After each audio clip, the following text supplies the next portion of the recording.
The second Silver Award goes to a group of young people on Humberside.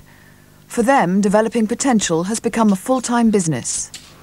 Well, Giroscope started from a group of people who are like a tight-knit group of friends, all unemployed, like living in like really bad accommodation, just trying to sort something out for themselves, like just get a decent house to live in and create work for themselves at the same time. When we set up, we didn't intend doing the level of building work that we do these days because none of us had ever done any before, basically. We were intending to get houses that were in reasonable sort of nick, but because of money problems, we had to buy houses that were in a pretty bad state. And because of money problems, we couldn't get anyone else to do them up, so we basically had to learn ourselves. I mean, it's not just like cosmetic things, you know, like painting and decorating. It's like I'm learning to do plumbing. Like I go to the college. I hope to sometime be a qualified plumber. You know, but I do other things, you know, like I'm laying some floorboards in the house. At the moment, you know, I was like bricking up yesterday, plastering, whatever.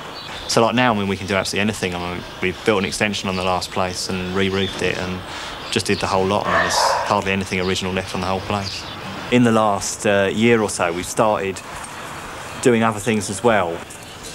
We've just finished doing a workshop for a print co-op that has been set up by some of the tenants. We've got a creche that we just opened for like tenants, workers, and that like allows people with kids to have more time to start up other projects. I think awards like this TSB one are really good because obviously we get money out of it that we desperately need, but it's a lot more than that because, you know, because we get publicity out of it, we got press cuttings that we can show from it.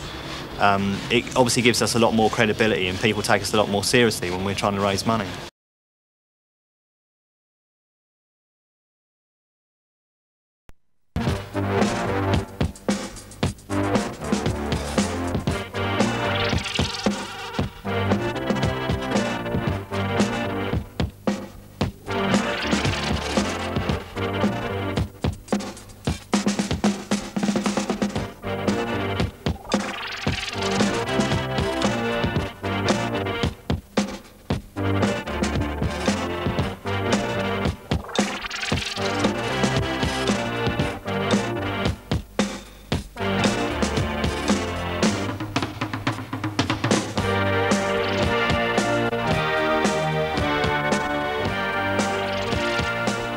Hull, like most cities in Britain, has what can only be described as a housing crisis.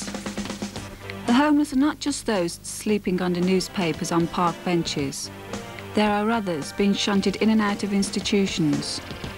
Some stay in bed and breakfast establishments or lodging houses with nowhere to go during the daytime, and still others are forced to live in insecure private bedsits where they are harassed by landlords, living under the constant threat of eviction or in squalid, overcrowded conditions.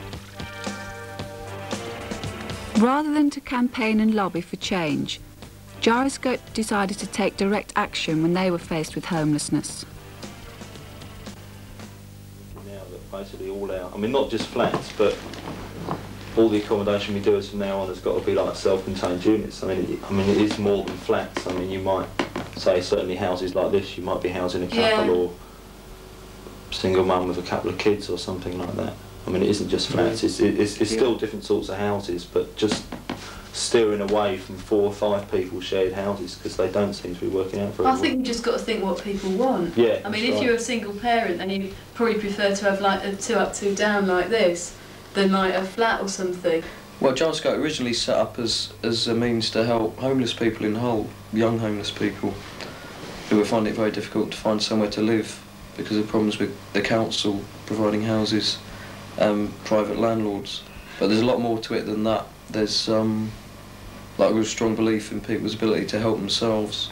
So as we get bigger and bigger, and we're in fact generating quite a lot of income from our houses, we want to support other people that want to start things up themselves, that, you know, that we agree with, and we'll help them out with funding and advice. And hopefully in the years to come there'll be a lot of other projects that spring out of Giroscope, such as the shop that we've already got, which is set up by a former member of the co-op. It was set up to sell political things like posters and t-shirts, that sort of thing, and also as an opportunity for anybody who makes things like handmade clothes and mirrors, that sort of thing. Well, anything really. Well, a little while ago there was a fashion show at the Adelphi which was organised to show the clothes which are sold in propaganda, and it's to give young people a chance to sell their things when usually they wouldn't be given the opportunity, because a lot of people make things and find it really difficult to find shops to sell them. So the fashion show was a chance for everybody to show their clothes and for people to go and have a night out and see the things which are sold there. It was a good advertisement for the shop. Good evening. Welcome to another Giroscope benefit gig in conjunction with propaganda. Tonight we have some great music from a local band, the Velvetones. But first, we start with a clothes extravaganza from Hull's up-and-coming new design house, Propaganda. All proceeds from tonight's show will go to aid the Giroscope project to house the homeless of Hull. More about that later, but without further ado, I'd like to announce the Propaganda Spring Collection.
About homelessness, and we got a lot of support of other people, mostly through that event. In September of 1987, most of us were on holiday actually, but Sarah and friend Chris, who is our plumber and electrician friend who's taught us a lot, went to an auction and bid for number 56 Cholmondeley Street.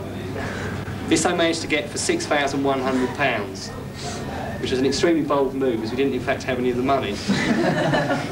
We had 1 month to come up with the money, which led to a lot of panicking. When we first started, we didn't really have any building skills, and the first house we got, we didn't do much sort of serious work on it. We just did a lot of decorating, make it look okay on the surface. And from then on, we've got houses which are more and more derelict and need more and more work doing on them. And we've just picked up skills as we went along. We have got a friend who's a plumber and electrician, and he's passed on quite a lot of skills. And the rest's just been sort of trial and error. And now we've got to the point where we can do every job ourselves. Not everybody can do every job, but at least one person can make sure that everything can be done without having to pay anybody to come in. Well, there was no formal beginning to Giroscope as such. Initially it was just a group of people. There was about 5 of us, and we were either living in fairly bad private rented accommodation or not really having anywhere permanent to live at all. And we decided to do something about it and realised that we could buy a house for the same amount of weekly outgoings as we were paying in rent. And so we went ahead and bought our first house, and initially it was just doing something for ourselves, but after we got the first house we realised that we would be able to continue the idea and help other people in the same situation, which we've since gone on to do, and now we've got 6 houses and looking for our 7th and 8th. As directors of Giroscope, we don't actually gain personally in any way. The way to view us really is more as guardians of the company rather than directors. The assets of the company, if Giroscope was to break up in any way, would either go to another cooperative who are operating in a similar area to us, or they would go to a charity. The only money we get out of the cooperative ourselves is in the form of wages, and it's written into our Articles of Association that at no point shall we be paid more than double the unemployment benefit rate, whatever that may be at any particular time.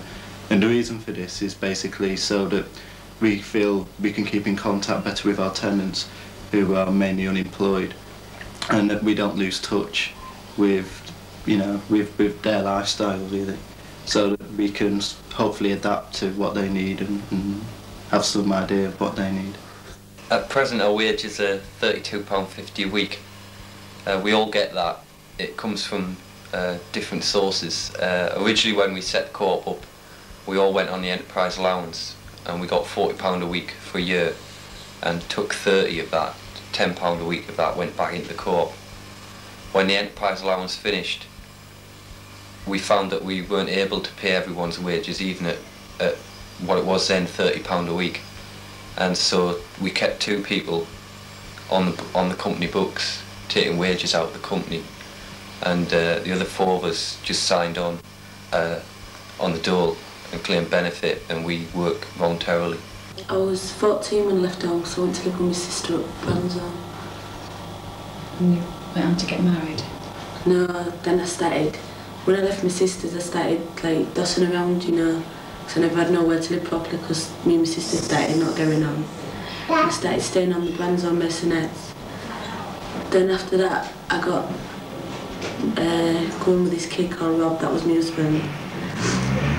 And I started living with him for about 4 years, then I got married to him. And then we broke up. And that's when I started living in hostels and bed and breakfasts. Then I got in Giroscope. Did you have to sleep rough? Yeah, we used to sleep in a bombed house down Schoolcots Lane. I went to Bristol a couple of weeks ago for something else, and someone said, well, what do you do? And I was trying to explain that I work at a centre for young unemployed people, and there are unemployed people around, young people, and what do you do? Well, I work with a lot of homeless young people, but I thought that was just in London. You've got homelessness in Hull? Yes. I mean, the curious thing was that I'd been to Bristol 6 months before, and I walked to where I was going from where I was staying, which sounds stupid. The point is that I walked past this derelict house, which it had been a shop, and I just looked in through the window, and there was someone sleeping in there. He hadn't got up yet, but why not? Why the hell should he get up? I mean, what was he going to do? And there are places in Bristol to go. The same thing happens here all the time. We mustn't forget that there are people travelling around the country. Let them travel up from Portsmouth, on their way to Scotland, back down again. They've got no rights to medical care in the sense of doctors. No rights to vote. And they exist. Very difficult to get across to people. They exist sometimes. And finally, the reason why we're here, because Giroscope has become an important option, and it's important because it's young people making the housing that they need for themselves and for each other. It's invaluable because young people themselves say, I don't want what happened to me to happen to other people, and I will help you in whatever you want to do to try and make it easier for other people. And people care about each other.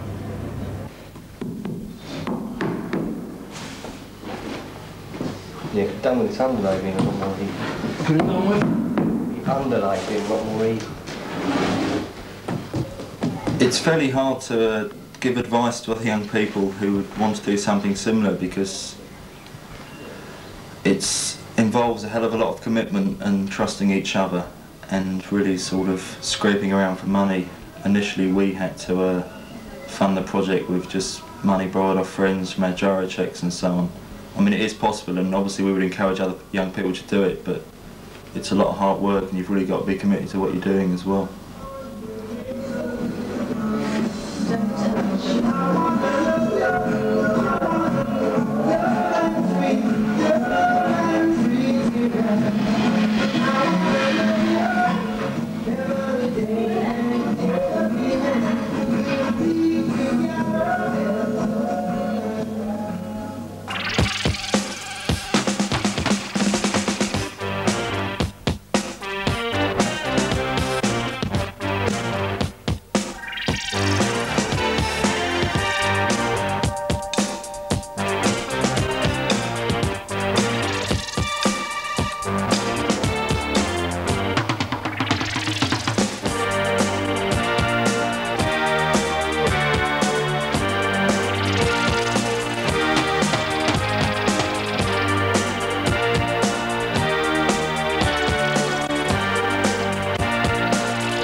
For others, it's the start of a lifetime, moving from hostel to hostel or sleeping rough.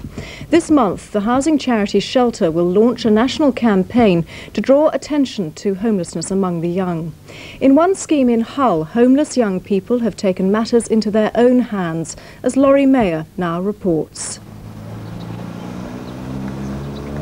Two of Britain's most unlikely property developers set out for work in the Victorian back streets of Hull. They're part of Giroscope, a group of former unemployed and homeless young people who've set up a cooperative to buy and renovate rundown terrace properties. It's given the 6 directors homes of their own and plenty to do. Now it's providing cheap, comfortable housing for another dozen unemployed tenants. We wanted to do something to help ourselves and to help lots of the other young people in the same situation. And we're also fed up with being exploited by private landlords. What we're trying to do is provide the best accommodation we can with the resources we've got.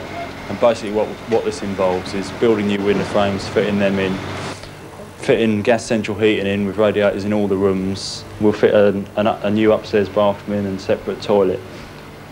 The rent of £20 a week is paid by Housing Benefit. The costs for tenants are kept low.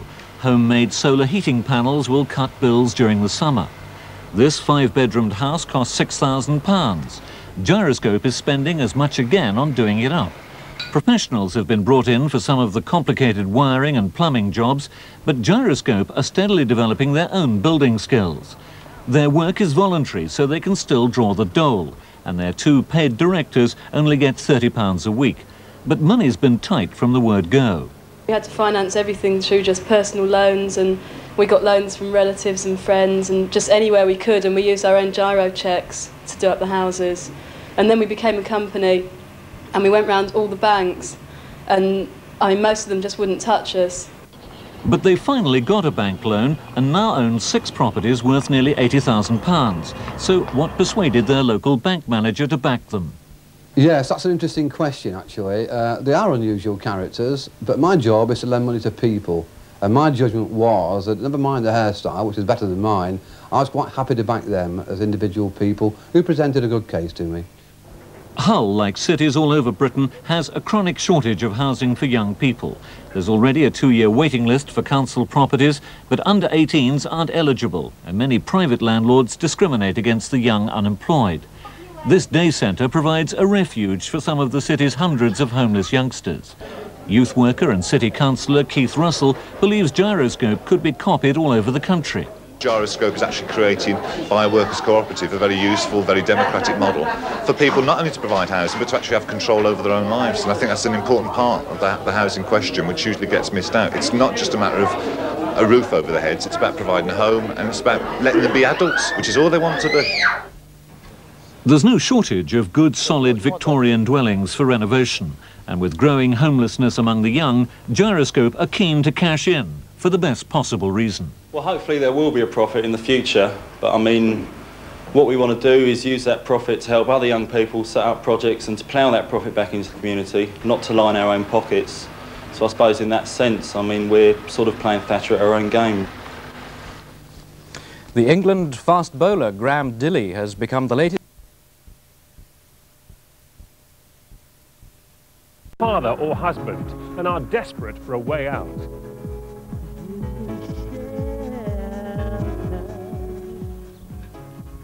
One group in Hull trying to do something about the problem is the workers' cooperative Giroscope. The cooperative is a limited company with charitable aims and 7 years' experience of housing young people. With the support of a friendly bank manager, they've purchased and renovated 19 derelict properties in the former fishing docks area of Hull. These properties have been converted into flats and bedsits, and income is derived from tenants' social security checks, hence the name Giroscope. Martin Newman is one of the cooperative's founder members. How did Giroscope basically get together in the first place? Well, we started about 7 years ago. There was a group of us who were poorly housed, some of us were homeless, and we decided to do something for ourselves, and we were able to get hold of a small amount of money, which we were able to buy a cheap house with. And without really any building skills, we went into the house and made it habitable. And initially the idea was just to house ourselves, but then we sort of became inspired by it and decided to go on. And now we've got 19 houses, housing 35 plus people. We had some help initially with a friend who was a plumber and electrician, but most of the other skills we've just learnt along the way, and now we're at the point where we can take a derelict house and re-roof it, put all new window frames in, new floors, everything, just, you know, totally turn it around. There's 6 of us in the co-op at the moment. That's four blokes and 2 women. A couple of years ago we decided to try and do one of our houses using as many energy saving and alternative energy methods as we could, just to see if it could be done on like an old urban house. And the house which is behind us here, that's got a solar panel on it. It's all heavily insulated and an air ventilating system, state-of-the-art central heating. And we were hoping, I mean, apart from obviously saving the tenants money, we're hoping that there'll be spin-offs from that house and things that have worked well there we can incorporate in our other houses. What kind of situations are people in who need help? Well, obviously we come across people with a lot of problems and a lot of different backgrounds when they come to us. We have people who have left care at 18 and have nowhere to go. People who have fallen out with their parents, or, you know, situations where there's been abuse as well, who have come to us. There's also a problem with a lot of private landlords who do illegal evictions of people. I mean, it's all sorts of problems. The housing situation, certainly for young single people and young unemployed people with kids as well, is very difficult. Right, so you want to be straightening up on that, so you're going straight, yeah? Got the weight of it? Yeah. Right, kick it off then.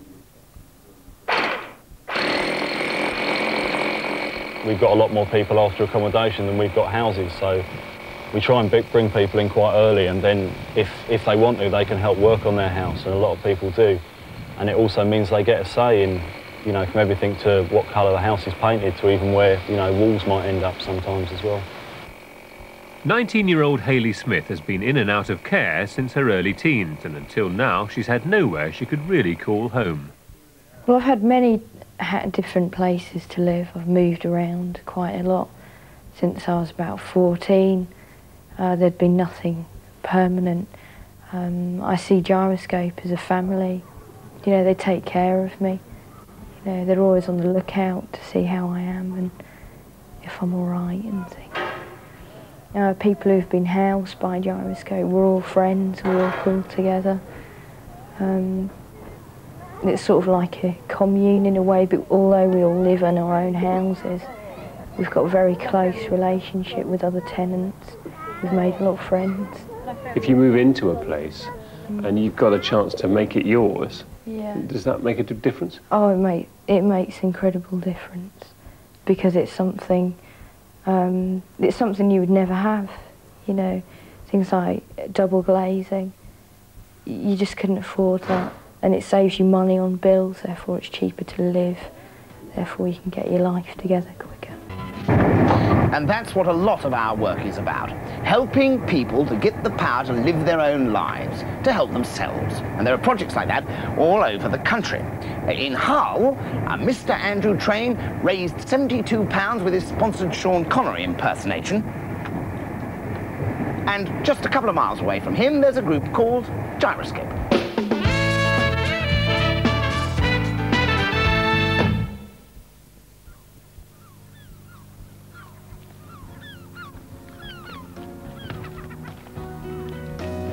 Slow, slow, quick, quick, quick.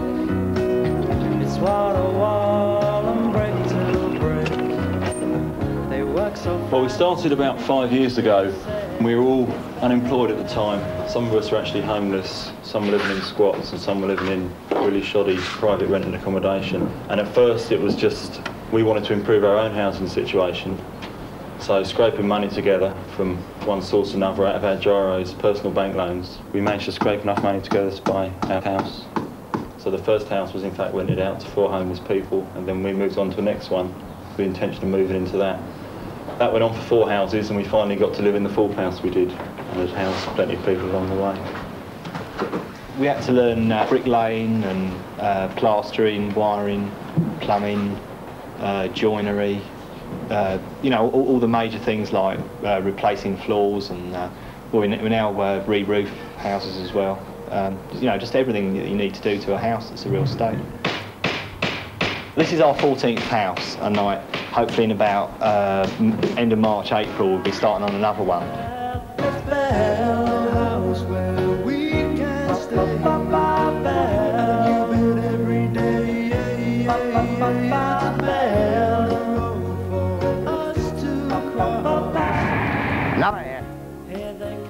A group of homeless young people from Hull have inspired the launch of a new charity housing scheme by going to the property business. They've renovated 14 derelict houses to rent to homeless teenagers.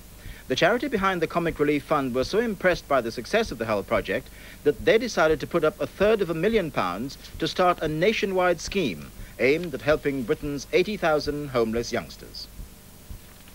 The Hull-based Giroscope group are hardly in the major league of property development, but among the Victorian terraces in what was Hull's Dockland, they've already made their mark. All right. How's it going? Oh, right, just finishing the flashing up on the chimney. The project was born out of homelessness. The 7 founder members who had nowhere to live persuaded local banks to lend them £6,000 to buy a derelict house, which they then renovated with local help. That success prompted them to extend the idea, and 4 years on, they own 14 properties in this area, providing permanent homes for 30 people. We get a decent place to live, somewhere that's secure and up to a good standard, and certainly a lot of job satisfaction in what we do in providing housing for people and getting a lot of feedback off the people that we give the housing to. Lorraine Kent moved into one of the group's houses from the tiny council flat where she lived with her 3-year-old son. She says her new home and a sense of belonging to a new community have transformed her life. It's totally unbelievable. It's just what it is. It's just turned, you know, everything's turned around from getting really bad when I was in Bransdon, which has got to be one of the worst places to live, compared to having a brand new house, which I've worked on myself.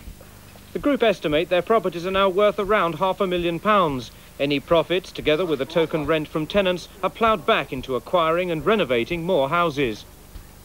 With homelessness being such a bad problem, and you know, as far as I can see, we've got to keep going, because there's so many people that need decent housing, and hopefully going on and doing other things as well. Like members of Giroscope admit self-help schemes might not work in Britain's larger cities, where the scale of the homelessness problem and higher house prices could mean similar projects are unworkable. But they hope their efforts and the new funding will mean at least some of Britain's 80,000 young homeless have a brighter Christmas next year.